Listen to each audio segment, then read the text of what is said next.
नमस्कार मित्रों, स्वागत है आप सभी का द न्यू वर्ल्ड में। और कैसे हो आप लोग? आई होप आप सभी अच्छे होंगे और अपनी स्पिरिचुअल जर्नी में आगे बढ़ रहे होंगे। सो ऐसे ही एक इम्पॉर्टेंट टॉपिक पे आज मैं बात करने आई हूँ।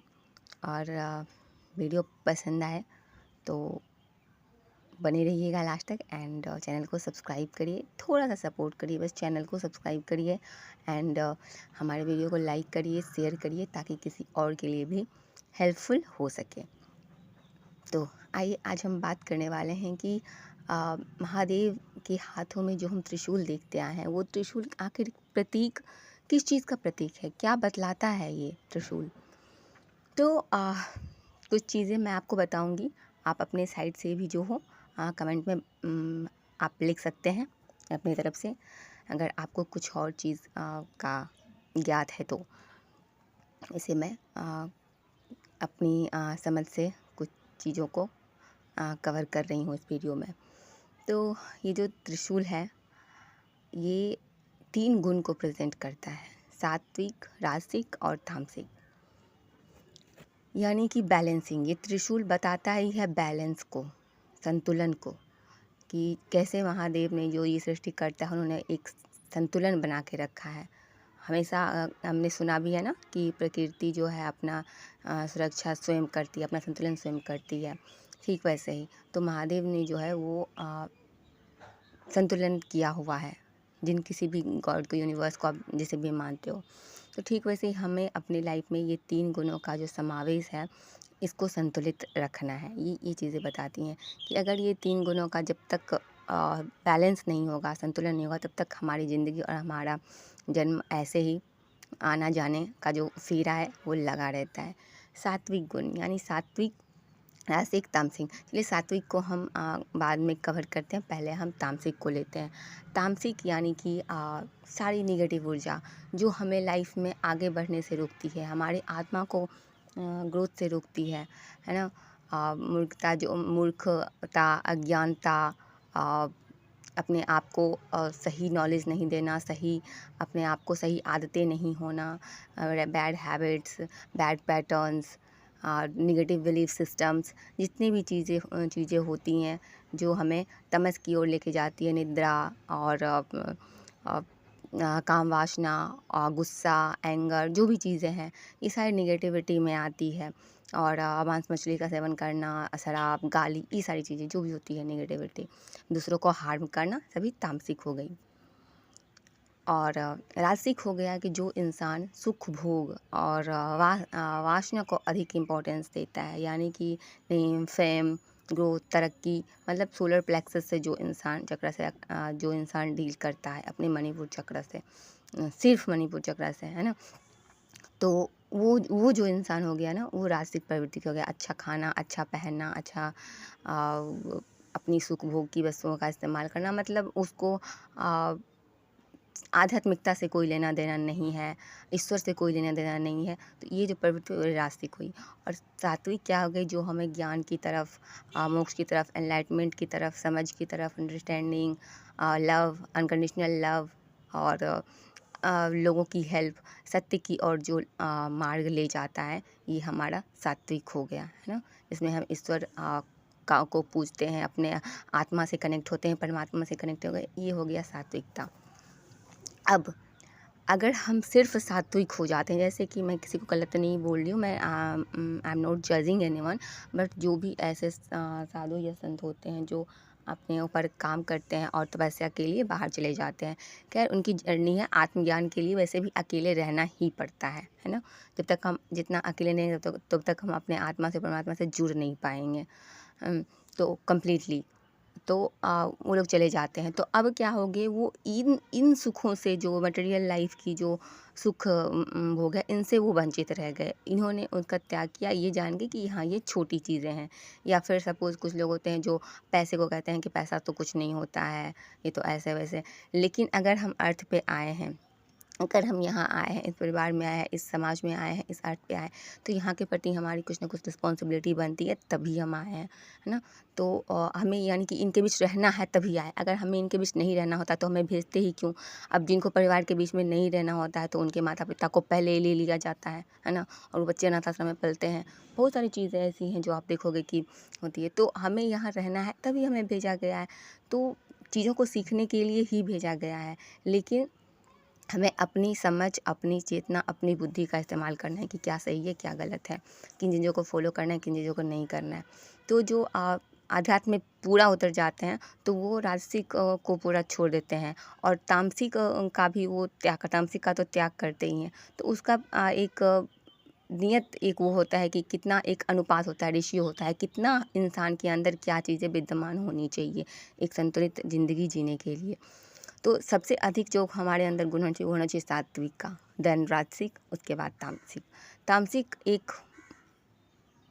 एक माइनर सा अंश होना चाहिए, वो भी संतुलन हमारे जीवन को संतुलित करने में सहायक होता है। जैसे अगर तामसिक किसी का ज़्यादा हो जाएगा तो फिर वो इंसान तो पूरा समझो कि बर्बाद ही है, और राजसिक अगर पूरा हो गया तो भी वो तामसिक की तरफ ही जाएगा। लेकिन अगर राजसिक के साथ अगर हम सात्विक गुण का समावेश हो जाता है तो वो इंसान फिर बहुत बहुत आगे बढ़ जाएगा। वो फिर एक परफेक्ट बैलेंस बना पाएगा कि मतलब रासिक है, सब कुछ है, लेकिन क्योंकि अगर हम सत्य को जानते हैं और अगर हम आध्यात्मिकता में हैं, तो हम ये समझेंगे कि नहीं, ये रियलिटी नहीं है और यही सब कुछ नहीं है।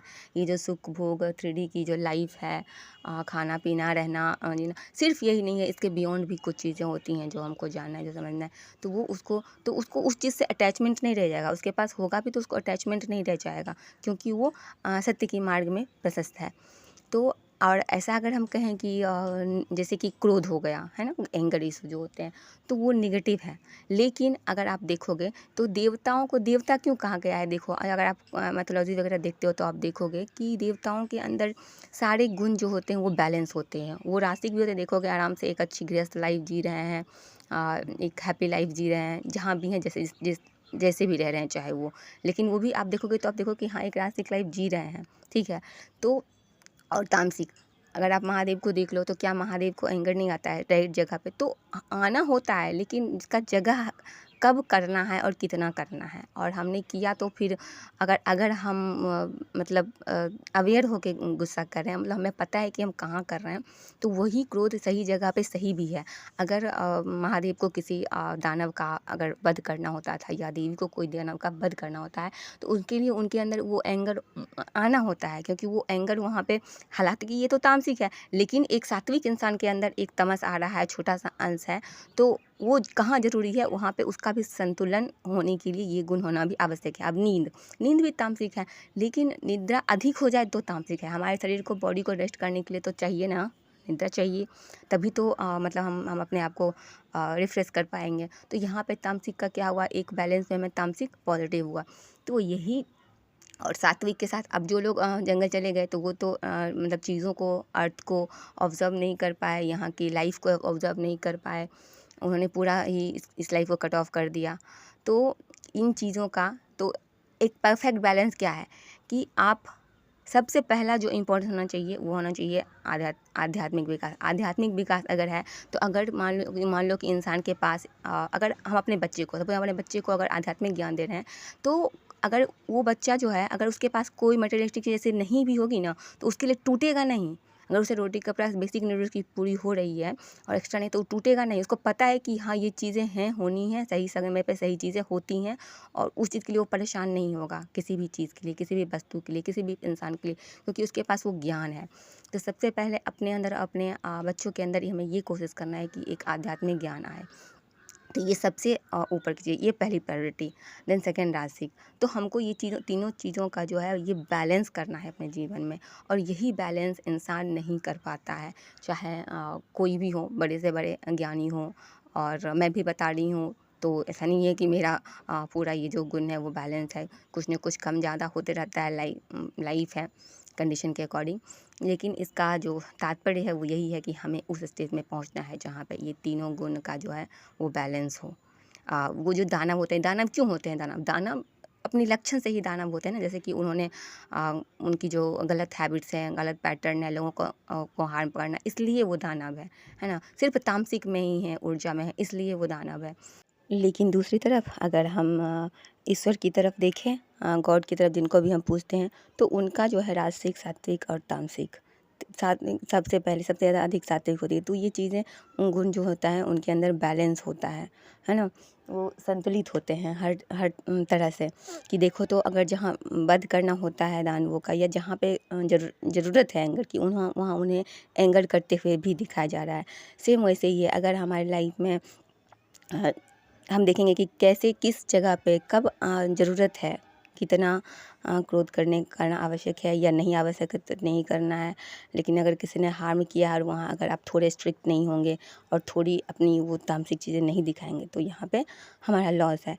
तो चीज़ें वही हैं कि देखो कि कैसे परफेक्ट बैलेंस बन रहा है, कैसे रेशियो होना चाहिए। हम परफेक्ट, इंसान का परफेक्ट होना नामुमकिन है। अब मैं समझ सकती हूँ, अब कितने भी कुछ बन जाओ, बुद्ध को भी लोग क्रिटिसाइज़ किया है लोगों ने, उसको को भी किया, हर किसी को किया गया है, राम को भी किया, कृष्ण को भी किया। तो कंप्लीट होना पॉसिबल नहीं है। राम ने भी अपने ऊपर एक कलंक लिया कि देखो मेरे ऊपर भी एक कलंक आया कि मैंने सीता का त्याग किया। कृष्ण ने भी अपने ऊपर एक ये किया कि देखो मेरी इतनी सारी पत्नियाँ थी, या कुछ भी है, व्हाटएवर। तो ऐसे ही बुद्ध का भी हुआ कि नहीं, यशोधरा को देना पड़ा। हमारे अभी वर्तमान में कुछ टाइम पहले की जो रह चुके हैं उनको भी क्रिटिसाइज़ किया गया है ना। तो सबको किया गया है, सब अपने ऊपर लेकर कुछ ना कुछ आते ही हैं।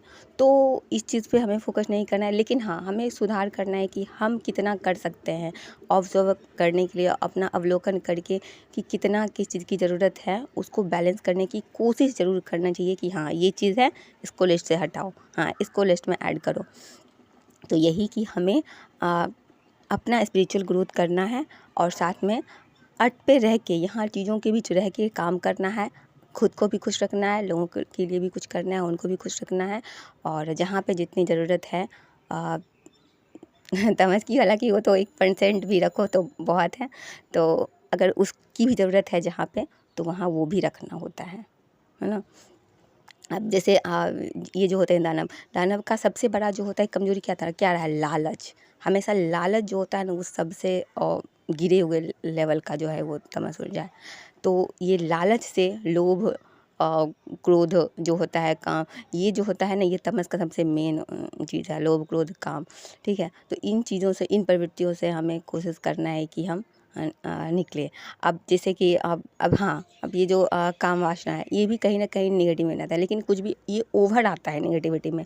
अगर कोई इंसान एक स्पिरिचुअल कनेक्शन में है और एक लव बर्ड्स टाइप होते हैं और उनके बीच बहुत आत्मिक संबंध है, तो वहाँ पे जो उनके प्रेम से जो एक नई जीवन ऊर्जा को वो जन्म देने वाले हैं, तो वो जो होता है वो दुनिया के लिए एक नई किरण लेके आएगा। उसके संस्कार, उसको जो भी शिक्षा दी गई, तो क्योंकि वहाँ पे एक आध्यात्मिक ऊर्जा से संपर्क में आए हुए दो कपल ने किसी बच्चे को जन्म दिया है, तो चीज़ें वही होती हैं। वो भी तो तमस है, लेकिन कहाँ और किसने किसके बीच हुआ, ये बहुत मैटर करता है। तो चीज़ें मैंने यही मुझे ये क्लियर करना था कि मेरे अंदर आया कि हाँ मुझे इसको एक्सप्लेन करना है। तो जो चीज़ें मुझे समझ में आती हैं वो मैं अपने अंदर नहीं रखती हूँ, क्योंकि उस पे सबका राइट है। अगर यूनिवर्स ने मुझे कुछ भेजा है मैसेज, तो वो सिर्फ मेरे लिए नहीं होगा। और बाकी तो आप समझ ही रहे होंगे कि ये सब कॉन्शियस, अनकॉन्शियस और कॉन्शियस माइंड को भी बता रहा है। अवचेतन, अचेतन और चेतन मन, इसको भी ये बता रहा है। ठीक है, इसके अलावा जो इड़ा पिंगला सुषुम्ना नाड़ी होती है, इसको भी ये प्रेजेंट कर रहा है न, कि ये भी हमारे शरीर का जो बैलेंसिंग है, और स्वस्थ शरीर और स्वस्थ मन, ये कैसे होगा, और चाहे ये जो ज्ञान का जो जागरण होगा वो कैसे होगा, इड़ा पिंगला सुषुम्ना नाड़ी तीनों के एक्टिव होने से होगा। और बॉडी, माइंड, सोल, है ना, इसकी भी बैलेंसिंग को ये बताता है कि हमें इसको संतुलित करना है ना। तो और इसमें जो एक हम डमरू देखते हैं लगा हुआ त्रिशूल के नीचे, तो ये डमरू है, ये इन्फिनिटी का साइन है, अनंतता का, कि इस संसार में सब एंडलेस है। मतलब ऐसे है तो हम कहते हैं नथिंग इज़ परमानेंट, तो वैसे तो सही बात है, nothing is permanent, but nothing is endless. यहाँ पे कुछ भी एंडलेस भी नहीं है, तो एक क्रम चलता है। जैसे रिसाइक्लिंग चलती है ना, रिसाइकलिंग होता है, सेम वैसी ही हमारी भी चेतना, हमारी भी आत्मा एनर्जी का ही पार्ट है, उसके साथ भी यही क्रम चलता है। तो हम हमेशा थे, हमेशा हैं और हमेशा रहेंगे। ये जो कॉन्सेप्ट है ये बिल्कुल सही है। अगर कहीं कभी इसको गहराई से समझने की हम कोशिश करेंगे, ठीक है, या फिर कभी भी एक आत्म अनुभव अगर जब होगा, जब इस शरीर के बियॉन्ड जाके देखेंगे, तो हम इन चीज़ों को समझ पाएंगे। यही ये हम लोग इन्फिनिटी की तरफ संकेत करती हैं, ठीक है। और इसी के साथ मैं चलती हूँ। Thanks for watching.